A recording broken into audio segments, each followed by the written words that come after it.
झूलेलाल। मां डॉक्टर सुरेश बबलानी असां ॾिसी रहिया आहियूं यूनियन पब्लिक सर्विस कमीशन संघ लोक सेवा आयोग जे ऑप्शनल सिंधी लिटरेचर जा जेके किताब आहिनि उन्हनि ते असां डिस्कस करे रहिया आहियूं।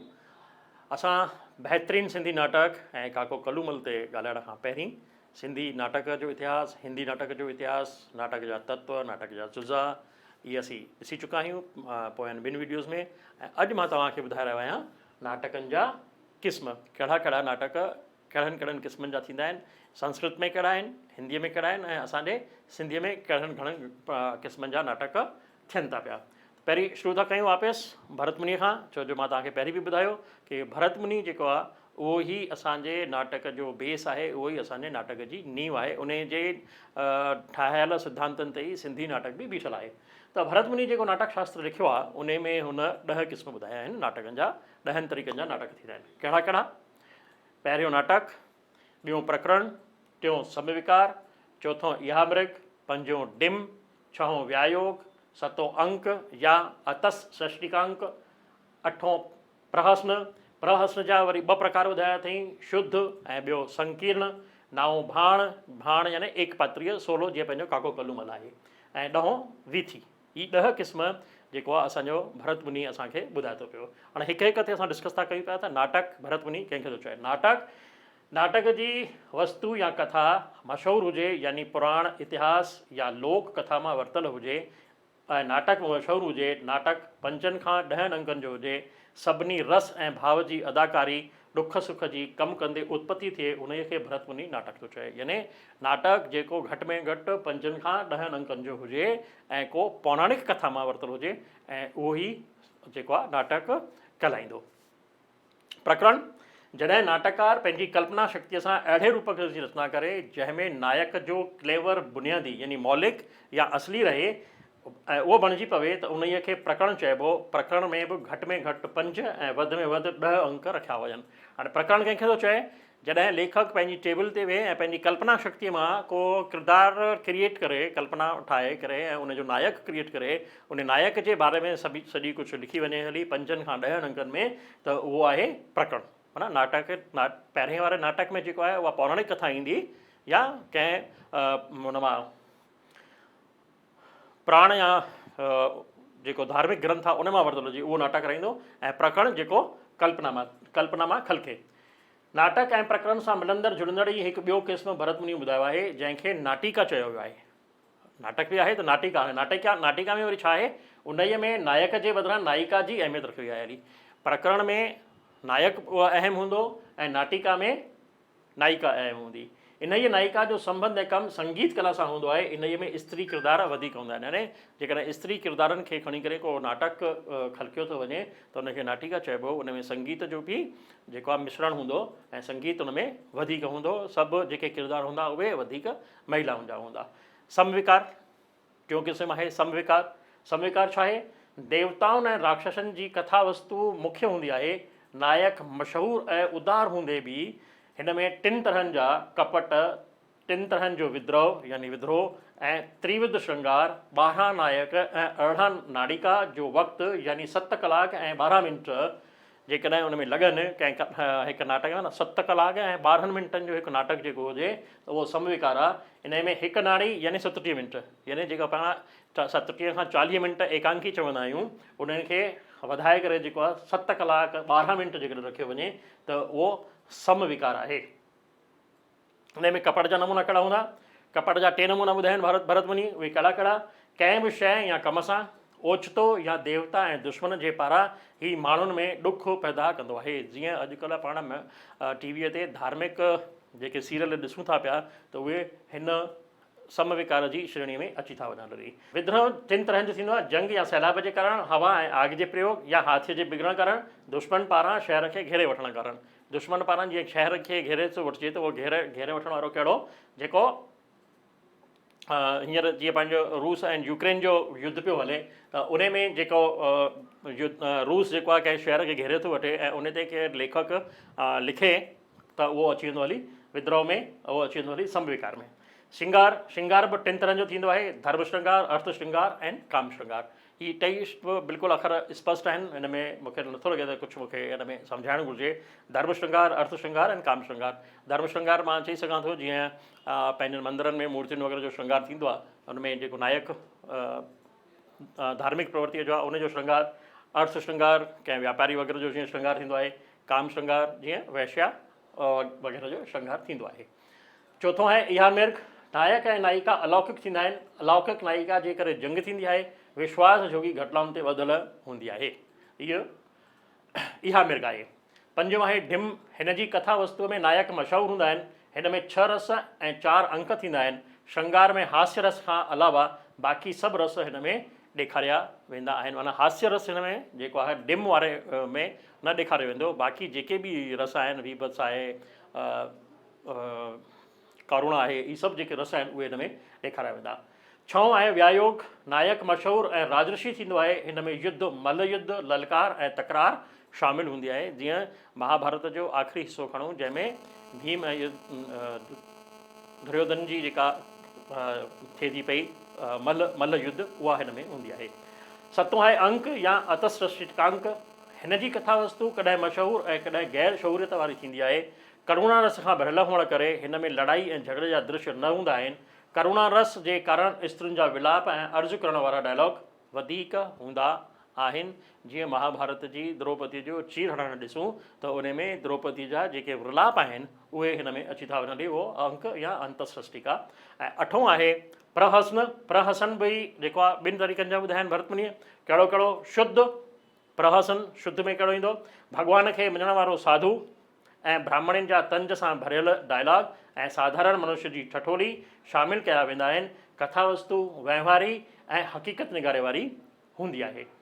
संकीर्ण या मिश्रित प्रहसन, जंहिंमें आम जीवन जूं मशहूरु घटनाऊं हुजनि, अभिमान, वाद विवाद सां भरियल कथा वस्तु हुजे, जंहिंजा किरदार धूर्त, चोट, नपुंसक, वैश्या हुजनि, ऐं उन्हनि खे मिश्र प्रहसन चई सघिजे थो। भाण कहिड़ो? मंच ते हिकु ई किरदारु घणनि ई माण्हुनि जी अदाकारी कंदो ॾिसणु ईंदो आहे। हीउ किरदारु पंहिंजा या ॿियनि जा आज़मूदा दर्शकनि खे ॿुधाईंदो आहे। भाण हिकु ई अंक जो थींदो आहे। पाण काके कलूमल खे हिन भाण में रखे सघूं था। वीथीअ में हिकु अंक या 1 या 2 किरदार थींदा आहिनि। इन्हीअ जा किरदार उत्तम, मध्यम, अधम टिनी तरीक़नि जा थींदा आहिनि। हिन में सभु रस ऐं लक्षण खे शामिलु करे सघिजे थो। वीथी 13 तरहनि जी थींदी आहे। हाणे वीथीअ खे बि छा ॿुधायो अथई? 1 अंक हूंदो, पर उहे बि कहिड़ियूं कहिड़ियूं हूंदियूं? उहे हुन में 13 तरीक़नि जा हूंदा आहिनि। उहे बि हिननि 13 तरीक़े जा हूंदा आहिनि। कहिड़ा कहिड़ा?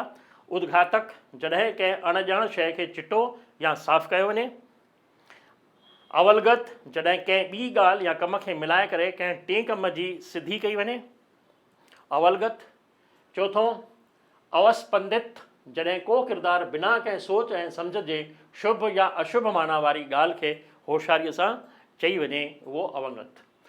असत प्रलाप, जॾहिं कंहिं गैर वास्तेदार सुवाल जो गैर वास्तेदार जवाबु ॾिनो वञे या ज्ञानी माण्हू कंहिं ज्ञानीअ खे का सम्झ वारी ॻाल्हि चवे पर हुनखे सम्झ में न अचे। अहिड़ा घणेई जेके नाटक तव्हां पढ़ंदा त सिंधीअ में बि तव्हांखे इहे ॾिसण में अची वेंदा हली। प्रपंच, जॾहिं ठठोली कंदे ॿिए शख़्स जी कूड़ी सारा कंदे पंहिंजो कमु कढाइजे त इहो प्रपंच आहे। प्रपंच वैसे ई पंहिंजो पाण में स्पष्ट अखर आहे, सिधो साधो आहे, इन करे प्रपंच का ठठोली कंदे या पंहिंजो भाव सिद्ध कंदे। नालिका या वाकेकली, जॾहिं कंहिं ॻाल्हि खे वधाए करे ठठोली कई वञे। नालिका में घणनि ई सुवालनि जो हिकु ई जवाबु ॾिनो वञे त उन खे वाकेकली चयो वेंदो आहे। अधिबल, चटाभेटीअ विचां पंहिंजूं खूबियूं वधाए करे ॿुधाइण वारा डायलॉग जॾहिं चया वञनि त अधिबल चवाईंदो आहे। छल, पंहिंजी ॻाल्हि सां लुभाए उन जे उल्टो व्यवहार करण वारो छल आहे। व्याहार, नायक जे न हुअण वक़्तु बि बिना कंहिं आशंका जे अॻियां थियण वारी घटनाउनि जो वर्णन कयो वञे, उहो आहे। मृदव, बहस मुबाहिसे में ॿिए जे गुणनि खे अवगुण ऐं अवगुणनि खे गुणनि जे रूप में चयो वञे त मृदव आहे। 12 आहे त्रिगत, हास्य रूप में हिकु साथ गॾिजी 3 ॼणा जॾहिं संवाद विराए खणनि त त्रिगत आहे। गंड, जोश, उबराईअ, मोह में फासी, बहस मुबाहिसो, हिक ॿिए ते इल्ज़ाम वारा जुमिला चया वञनि त गंड चवाईंदो। जॾहिं मां सिंधी नाटक तव्हांखे पाढ़ींदुसि त हुन में ॿुधाईंदुसि त हीअ किथे किथे पंहिंजो भरत मुनीअ जो जेके प्रकार आहिनि उहे अचनि था पिया। जॾहिं कंहिं नाटक में मथियनि 13 अंगनि जो इस्तेमालु कयो वञे त उहो नाटक वीथी चवाईंदो आहे। माना जेको वीथी आहे उन में मथियां जेके 13 तरीक़ा ॿुधाया विया उहे यूज़ कया वेंदा त उहो वीथी कहलाईंदो। ऐं हीउ भरतमुनि जो नाटक हो। हाणे असां अचूं था यूनानी नाटक ते। यूनानी नाटक दुनिया में भारत खां पोइ सभिनी खां पुराणो रंगमंच आहे। यूनानी रंगमंच मञियो वियो आहे। यूनानी रंगमंच अॼु खां क़रीब 2500 साल पुराणो रंगमंच आहे। यूरोपी रंगमंच में अरस्तूअ जो वॾे में वॾो योगदान आहे। जीअं हिते भरतमुनिअ जो आहे योगदान, तीअं उते अरस्तूअ जो योगदान आहे। जंहिं नाटक जा 2 क़िस्म हूंदा आहिनि। यूनानी नाटक कहिड़ा थींदा आहिनि? 2 तरीक़नि जा ई थींदा आहिनि। कहिड़ा कहिड़ा? हिकु ट्रेजिडी, ॿियो कॉमेडी। ट्रेजिडी छा आहे? अरस्तूअ जो ही नाटक जेको आहे ट्रेजिक कैथारसिस आहे, जंहिंजो मतिलबु आहे दर्शक जे अशुद्ध, अपवित्र या अणवंदर जज़्बातनि खे नाटक ॾेखारे साफ़ या शुद्ध करणु। यानी जेको भरतमुनि चयो आहे कि समाज में उहो ई नाटक ॾेखारणु घुरिजे जेको समाज जे लाइ फ़ाइदे वारो हुजे। त हीउ छा थो करे अरस्तू? समाज में जेके उणायूं आहिनि उन्हनि खे साफ़ थो करे, शुद्ध थो करे। त माना वापसि भरतमुनिअ जे सिद्धांत जी ई पालना थो करे पियो। ट्रेजिडी गंभीर हरकतुनि जी नक़ल आहे, मुकमल ऐं हिकु ख़ासि मक़दार में इन ॿोलीअ में जेका सभिनी क़िस्मनि जे फ़नी अलंकारनि खां जुझियल आहे। नाटकनि जे केतिरनि हिसनि में जुदा जुदा नमूने मिले थी। न सिर्फ़ु बयानी पर आम्र, दया ऐं डप वारे जज़्बे जी शुद्धीअ ते बराबरि असरु कंदड़ आहे। अरस्तूअ जे मुताबिक़ ट्रेजिडीअ जा मुख्य जुज़ा ही आहिनि। हाणे ट्रेजिडीअ में जेके एलिमेंट्स हुअणु घुरिजनि, तत्व हुअणु घुरिजनि, जुज़ा हुअणु घुरिजनि, उहे कहिड़ा आहिनि उहो अरस्तू थो ॿुधाए। पहिरियों प्लॉट, ॿियों किरदारु कैरेक्टर्स, टियों ख़्यालु यानी थॉट, चौथों ॿोली डिक्शन, पंजों संगीत म्यूज़िक ऐं छहों स्पेक्टेकल प्रदर्शन। इहे जेके आहिनि ट्रेजिडीअ में मेन जेके तत्व आहिनि उहे हिन ॿुधाया आहिनि। पाण पहिरें वारे वीडियो में पंहिंजे हिंदुस्तान जे ऐं सिंधी नाटकनि जे तत्वनि ते ॻाल्हि करे आया आहियूं। हाणे ॿियो जेको अरस्तू ॿुधायो आहे उहो आहे ट्रेजिडी खां पोइ कॉमेडी। कॉमेडीअ में छा थो चए? कॉमेडी हेठिएं दर्जे जे किरदारनि जी नक़ल आहे। पार्ट्स जे अखरनि में नक़ल जेका इंद्रियुनि सां महसूसु थिए, भाव पक्ष सां उभरे, आत्म इज़हार ऐं जीवन जे अनुभव जो पुनर्सृजन हुजे, उहा कॉमेडी आहे।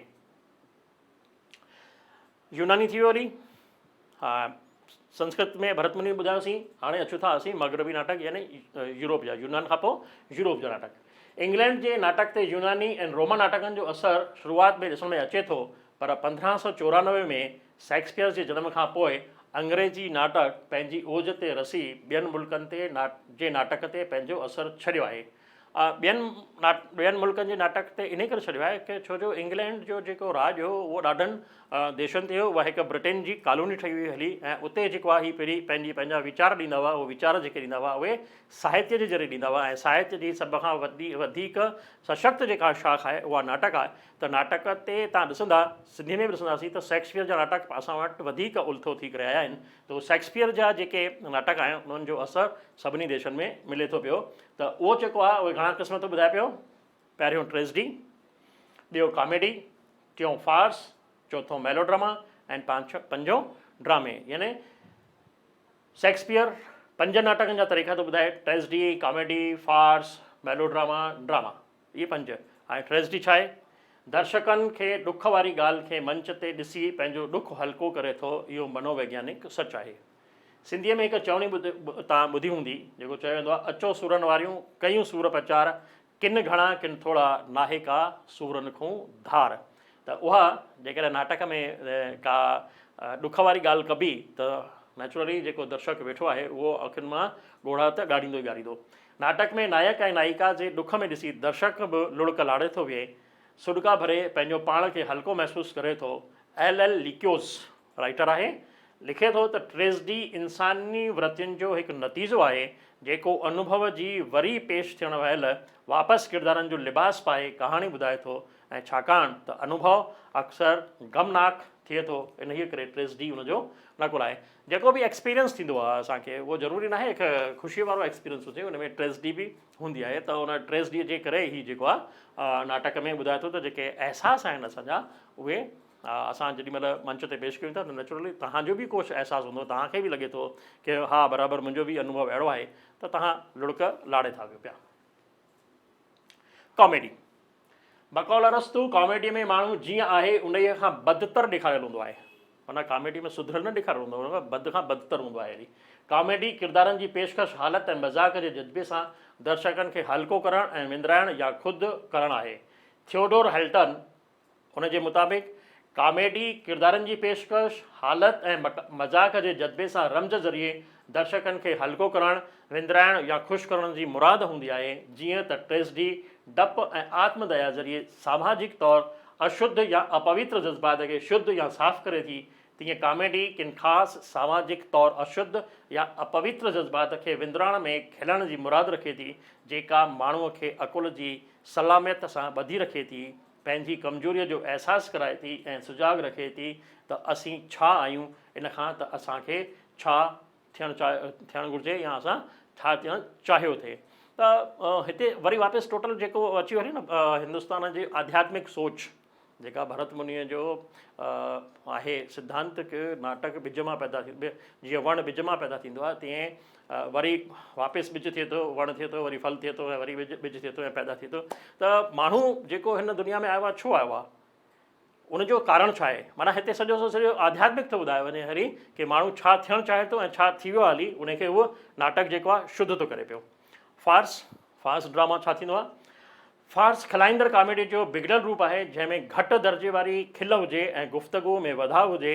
फार्स नाटकनि में विंदर जो तमामु घणो मशहूरु क़िस्म आहे। इन जी मुराद बिना कंहिं रुकावट जे लगातार रुगो विंदराइण ऐं खिलाए ख़ुशि करण जी कोशिशि आहे। जीअं अॼुकल्ह जो असांजे सीरियलनि में ॾिसूं त हिकु कॉमेडी शो जेके हूंदा आहिनि, जेके बि कॉमेडी शो उहे हिन तरीक़े जा थींदा आहिनि।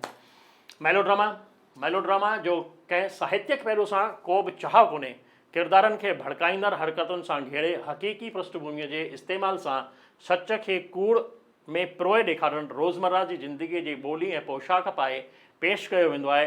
हिन में नाटक जे ॾुखिये ऐं नाज़ुक पल खे काफ़ी वधाउ ॾिनो वेंदो आहे। जीअं नुकड़ नाटक असां जेके पेश कंदा आहियूं त उहे मेलोड्रामा में बि असां काउंट करे सघूं था पिया, छो उन में हिकु इशू खणी करे एंड समाज जे साम्हूं पेश कयो वेंदो आहे ड्रामे।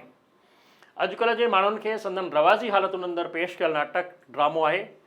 थियोडोर हेल्टन छा थो चए, विचे तबिके जे माण्हुनि लाइ विचे तबिके जो नाटक आहे।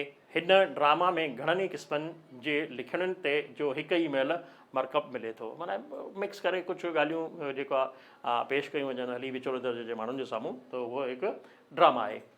हाणे छा थो थिए, भारतीय यूनानी ऐं मग़रबी नाटकनि खां अलावा बि असांखे नाटकनि जा ॿिए कुझु क़िस्म ॾिसण में अचनि था, जिन खे नाटकनि जा नवां भेद बि असीं चई सघूं था, जेके हिन रीति आहिनि।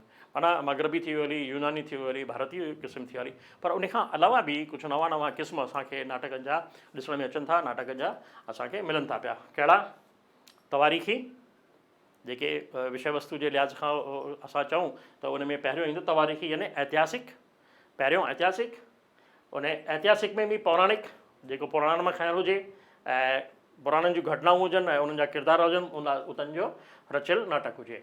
ऐतिहासिक जेके इतिहास मां वरितल हुजनि, राजनैतिक जेके वक़्त जी समस्याउनि जा हुजनि, सामाजिक जेके समाज जे मसइलनि ते हुजनि, ऐं सुधारवादी जेके समाज जी समस्याउनि खे ॾिसी करे कीअं असां उन में सुधार आणे सघूं था, उहा जेका लेखक जी कल्पना आहे उहा कल्पना हिन में ॾेखारे वेंदी, त उहो सुधारवादी। हाणे ढंग जे लिहाज़ खां यथार्थवादी ऐं वीचारवादी, माना यथार्थ जेको आहे एज़ इट इज़ उहो पेश कयो वञे हली, ऐं वीचारवादी यानी का यथार्थ पाण घटना ॾिसीसीं ऐं पंहिंजो वीचार उन में मिलाए करे पाण पेश था कयूं था, उहो वीचारवादी। नाटक रंगमंच ते ई खेलियो वेंदो हली, नाटक रंगमंच जो ई थींदो। जेकर नाटक रंगमंच ते पेश नथो थिए त मां पहिरीं ॿुधायो आहियां त उहा स्क्रिप्ट आहे। त रंगमंच जे लिहाज़ खां बि अलॻि अलॻि नाटक थींदा आहिनि। उहे कहिड़ा थींदा आहिनि, मंच जा नाटक, अहिड़ा नाटक जेके रंगमंच ते पेश करे सघिजनि पर मंचीय नाटक उहे ई आहिनि। ॿियो आहे साहित्यक, जिन खे पढ़ी मज़ो माणे सघिजे, अहिड़ा नाटक साहित्यक नाटक आहिनि। हिननि में वाचिक अभिनय जे ज़रिए ॿुधंदड़ ताईं पंहिंजी ॻाल्हि पहुचाए सघिजे थी, यानी रेडियो जे ज़रिए बि पाण हिकु त रंगमंच थी वई, ऐं ॿियो अॼु जो जेको विचो पीरियड आहे असांजो, उन में जॾहिं 60 खां वठी 2000 ताईं ॾिसूंसीं त जॾहिं टीवी न आई हुई त उन में रेडियो हो, त उहो रेडियो ते जेके नाटक थींदा हुआ उहे साहित्यक नाटक बि उते थींदा, उहो वाचिक अभिनय जे ज़रिए पेश कया वेंदा हली।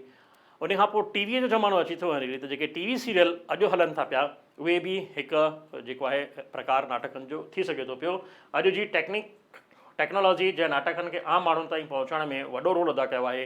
टीवी जा घणेई चैनल सभिनी तरहनि जा नाटक टीवी सीरियल जे रूप में पेश करे रहिया आहिनि ऐं उहे दर्शकनि ताईं पहुची रहिया आहिनि। असीं अॼु सवे क़िस्मनि जा चैनल ऐं उन में हज़ारे क़िस्म जो जेके टीवी सीरियल्स ॾिसी रहिया आहियूं उहे बि हिकु नाटक जो सुधियल रूप आहिनि। टेक्निकल रूप जेको आहे उहो नाटक जो आहे। हाणे अचूं था असां सिंधी नाटक, छो जो असां जेको डिस्कस कयूं था पिया उहो सिंधी लिटरेचर जो था कयूं पिया, त सिंधी लिटरेचर में नाटकनि जा कहिड़ा कहिड़ा रूप आहिनि उहे जेको आहे हिते लिखिया विया आहिनि। हिंदुस्तानी नाटकनि जो असरु यूनान ते ऐं यूनान जे नाटकनि जो असरु इंग्लैंड ते, जेको मां पहिरीं ॿुधायसि। ऐं इंग्लैंड जो राज घणनि ई मुल्कनि में हुअण करे इन जी तहज़ीब जो असरु ॿियनि मुल्कनि ते बि पियो आहे। सिंधी नाटक बि इन खां आजो कोन्हे, छो जो सिंध में जेका ब्रिटिश हुकूमत आई आहे उहा 1843 में आई आहे। सिधे तरीक़े सां सिंधी नाटक ते मगरबी नाटक जो असरु आहे, पर असांजे नाटक जूं जड़ूं भरत मुनीअ जे नाटक में आहिनि। इन खे असांखे न विसरणु घुरिजे। मगरबी नाटक जे असर हेठि असांजा सिंधी नाटककार सिंधी नाटकनि जा हेठियां क़िस्म ॿुधाइनि था। कहिड़ा कहिड़ा? ट्रेजिडी, ट्रेजिक कॉमेडी, तंजी व्यंग्य या सटायर, जदीद यानी मॉडर्न एंड फ़िलोसॉफ़ी फ़लसफ़े वारा, तमशीदी, सामाजिक कॉमेडी, कॉमेडी सां गॾु वरी सोशल कॉमेडी जोड़ी वई हली, खिल मश्करीअ वारा, फार्स वारा, रहस्य सस्पेंस जंहिंमें कोई हत्या थी वञे हली ऐं उन हत्या जो तरीक़ो जेको आहे ॿुधाए हत्यारो केरु आहे उन ॾे पहुचण लाइ सस्पेंस क्रिएट कयो वञे हली उन तरीक़े जा। सिंधी शहीदनि ते जीअं साईं कंवरराम साहिबु, शहीद हेमू कलाणी या असांजा सिंध जा जेके स्वतंत्रता सेनानी आहिनि उहे। असां वटि वॾी में वॾी बीमारी आहे ॾेती लेतीअ जी, दहेज प्रथा जी। उन दहेज प्रथा जे करे घणेई घर बर्बाद थिया आहिनि। उन्हनि ते बि असांजे कलमकारनि कलम हलाई आहे, त उहे ॾेती लेतीअ जे मसइलनि ते बि नाटक असां पेश कया आहिनि, लिखिया आहिनि ऐं मंच ते बि आणिया आहिनि, त उहे ॾेती लेतीअ वारा।